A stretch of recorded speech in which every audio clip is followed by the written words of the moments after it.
आज के मेल्स पिछली कई जनरेशन के मेल्स के कंपैरिजन में साइकोलॉजिकली और फिजिकली वीक हैं। आज के यंग मेल्स का टेस्टोस्टेरोन उनकी पेरेंट्स की जनरेशन से लगभग 30 to 40% कम हो चुका है। वो अपने 20s में ही इरेक्टाइल डिसफंक्शन को एक्सपीरियंस कर रहे हैं। सुसाइड करने वालों में से भी 80% लोग मेल्स ही हैं। और जवान लड़के असली रिलेशनशिप्स बनाने और नए लोगों के साथ सोशलाइज करने के बजाय पॉर्न और मैस्टरबेशन से एडिक्टेड हैं। मेल्स इतने वीक, लॉस्ट और हेल्पलेस पहले कभी नहीं हुए। और ऐसे में ये क्वेश्चन दिमाग में आता है कि ऐसा क्यों हो रहा है? क्यों आजकल के ज्यादातर मेल्स हर बात पर ऑफेंड हो जाते हैं? क्यों इतने सारे मेल्स फेमिनिन और नीडी बन चुके हैं? और क्यों मेल्स चाह कर भी अपनी लाइफ में आगे नहीं बढ़ पा रहे?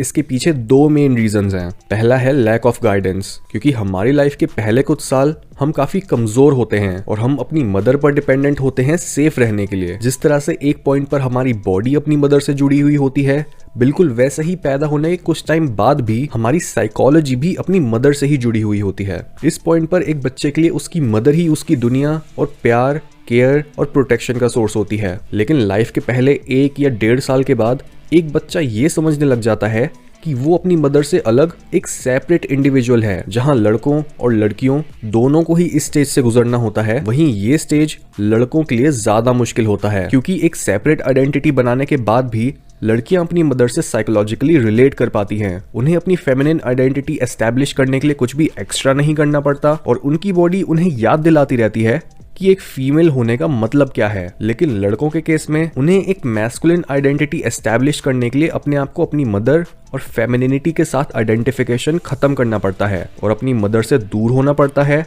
ताकि वो अपने फादर के साथ मर्दों की दुनिया में आ सकें। अपनी book manhood in the making में ऑथर डेविड गिलमोर ने लिखा है कि इस पॉइंट पर एक लड़का एक प्रॉब्लम को फेस करता है, जो है अपनी मदर के साथ पहली बनी सेंस ऑफ यूनिटी को तोड़ना एक इंडिपेंडेंट आइडेंटिटी डेवलप करने के लिए और मैस्कुलिन बनने के लिए। एक लड़की इस प्रॉब्लम से नहीं गुजरती क्योंकि उसकी फेमिनिनिटी तो अपनी मदर के साथ साइकोलॉजिकल यूनिटी होने से और स्ट्रांग हो जाती है। यही रीजन है कि क्यों बॉयज के लिए सेपरेशन और इंडिविजुएशन का ये टास्क कठोरता और रिस्पॉन्सिबिलिटी से भरा होता है। अलग अलग कल्चर्स में लड़कों को आदमी बनाने के लिए कई रिचुअल्स या इनिशिएशन से गुजारा जाता है, जैसे उन्हें जंगल में छोड़ दिया जाता है, उन्हें जहरीली चींटियों से भरे ग्लव्स पहनाए जाते हैं और बेसिकली कोई भी ऐसा तरीका अपनाया जाता है जिससे वो लड़का अपनी कंफर्ट भरी दुनिया से बाहर निकल सके। इस तरह से एक बच्चे के अंदर का लड़का सिंबॉलिकली मर जाता है और एक मर्द पैदा होता है, क्योंकि वो मुश्किलें ही हैं जो एक लड़के को मर्द बनाती हैं। अमेरिकन एकेडमिक कैमिल पैगलिया का बोलना है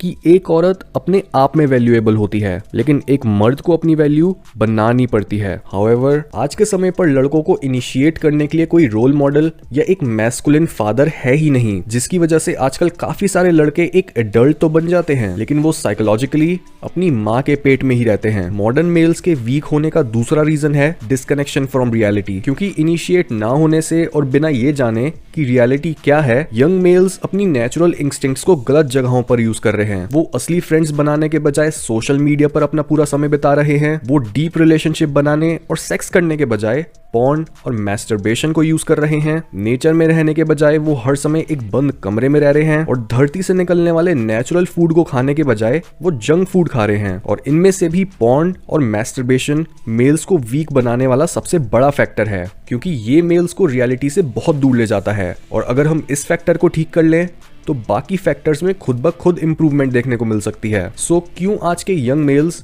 पॉर्न और मैस्टरबेशन से एडिक्टेड हैं? ये प्रॉब्लम शुरू होती है मेल्स की सेक्सुअल नेचर से, क्योंकि मेल्स इवॉल्व हुए हैं अपने जीन्स को ज्यादा से ज्यादा स्प्रेड करने के लिए, जिससे अगर एक मेल एक ही फीमेल के साथ लंबे समय तक रहता है तब उसका टेस्टोस्टेरोन और डोपामिन लेवल्स कम हो जाते हैं। लेकिन जब उन्हें एक नया पार्टनर मिलता है तब उनका टेस्टोस्टेरोन और डोपामिन फिर से बढ़ जाता है। और जस्ट बिकॉज मेल्स इतने विजुअल होते हैं, पॉर्न उनके लिए एक काफी कन्वीनियंट आउटलेट बन जाता है, क्योंकि वो बार बार नए नए सीन्स, पोजीशंस और फीमेल्स को देख सकते हैं और इस प्लेजर की साइकिल को कंटिन्यू रख सकते हैं। हाउएवर, पॉर्न या मैस्टरबेशन हर आदमी के लिए एडिक्टिव नहीं होते और इसके पीछे एक एवोल्यूशनरी रीजन है, क्योंकि हर इंसान 3 बेसिक चीजें करने के लिए पैदा होता है, जो है सर्वाइव करना, रिप्रोड्यूस करना और कुछ ऐसा काम करना जो उस इंसान और सोसाइटी दोनों के काम आए। हमारे एंसेस्टर्स हर समय इन्हीं 3 कामों को पूरा करने के लिए मेहनत कर रहे होते थे, लेकिन पिछले कुछ 100 सालों के अंदर हमारी लाइफ काफी आरामदायक बन चुकी है। दुनिया के ज्यादा से ज्यादा लोगों के पास पेट भरने के लिए खाना,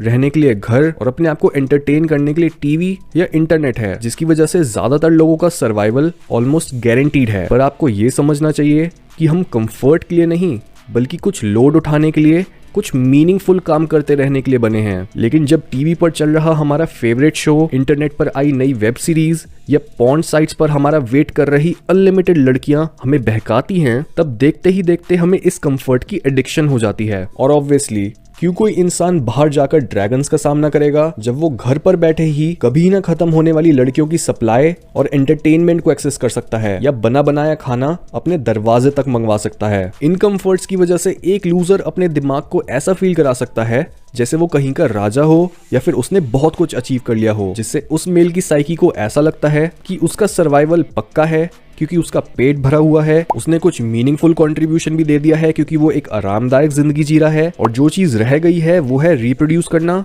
और अपने जीन्स को पास ऑन करते रहना। इस तरह से आपकी बायोलॉजी आपको रिप्रोड्यूस करने की अर्ज देती है और आपको आपके एक्चुअल पर्पस से डिस्ट्रैक्ट करती है। एज अ रिजल्ट एक मेल कुछ क्रिएट करने की अपनी इस अर्ज को रीइंफोर्स करता रहता है। साइकोलॉजी में इस क्रिएटिव अर्ज को बोलते हैं लिबिडो। लिबिडो बेसिकली एक इंसान की दुनिया में कुछ नया लाने की भूख होती है। ये नई क्रिएशन कोई इन्वेंशन या अचीवमेंट भी हो सकती है, या फिर सिंपली ये एक बच्चा पैदा करना भी हो सकती है। जिस इंसान में लिबिडो कम होगा, ना तो वो एक बच्चे को पैदा कर पाएगा और ना ही वो कुछ बड़ा हासिल कर पाएगा। एग्जाम्पल के तौर पर, जिस तरह से आप एक शॉप में जाते हो और एक प्रोडक्ट को खरीदने के लिए बदले में पैसे देते हो, बिल्कुल वैसे ही आप पॉर्न साइट्स पर भी एक प्रोडक्ट को खरीदने जाते हो जिसके बदले में आप अपना लिबिडो यानी दुनिया में कुछ क्रिएट करने की डिजायर देते हो। याद रखो, हर वो चीज जो प्लेजर देकर आपसे आपका लिबिडो छीनती है वो आपको ज्यादा फेमिनिन, वीक और एंटाइटल्ड बनाती है। यहाँ तक कि टेम्पटेशन को सिंबॉलिकली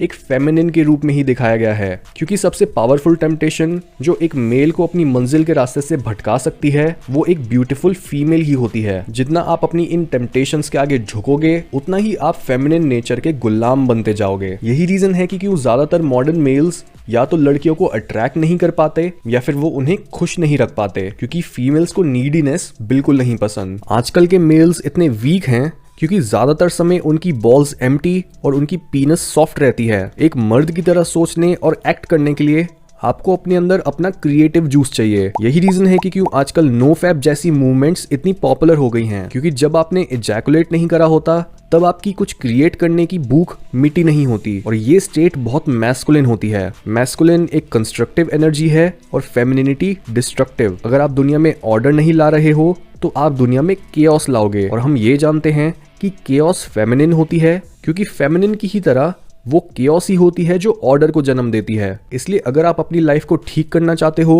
और अपनी वीकनेसेस को ओवरकम करना चाहते हो तो शुरुआत अपनी बुरी आदतों को ठीक करने से नहीं बल्कि नई और अच्छी आदतों को डेवलप करने से करो। अगर आपने ये एपिसोड ढंग से सुना हो तो आपने ये नोटिस करा होगा कि मेल्स को ये प्रॉब्लम आती ही नहीं अगर उनकी लाइफ में एक स्ट्रॉन्ग पर्पस होता जो उन्हें अपनी अर्जेस के आगे झुकने से रोकता। और याद रखो, हमारा लाइफ पर्पस सीधा सीधा जुड़ा होता है उन चीजों से जो हमें मीनिंग देती हैं। अलग अलग चीजों को ट्राई करके देखो कि कौन सा काम आपको मीनिंगफुल और एक खेल जैसा लगता है। पिछले कई एपिसोड्स में हमने ये डिस्कस भी करा है कि कैसे अपने फ्यूचर के गोल्स और अपनी आइडियल लाइफ के बारे में लिखना कितना यूजफुल हो सकता है। और लास्टली, अपनी सराउंडिंग्स और अपने कंजम्पशन पैटर्न्स को बदलो। धीरे धीरे पॉजिटिव और नॉलेजेबल चीजें सुनने की, मेडिटेट करने की, हिस्ट्री के महान मेल्स की स्टोरी सुनने की या अपने रूम को साफ करने की आदत डालो, क्योंकि अपने सबकॉन्शियस पैटर्न्स को चेंज करने का सबसे स्ट्रेट फॉरवर्ड तरीका अपनी सेंसेस को कंट्रोल करना ही है। पहले अपनी लाइफ को ट्रैक पर लाने की रिस्पॉन्सिबिलिटी लो और फिर सोसाइटी को बेहतर बनाने की, और ये टास्क ही आपका इनिशिएशन प्रोसेस है।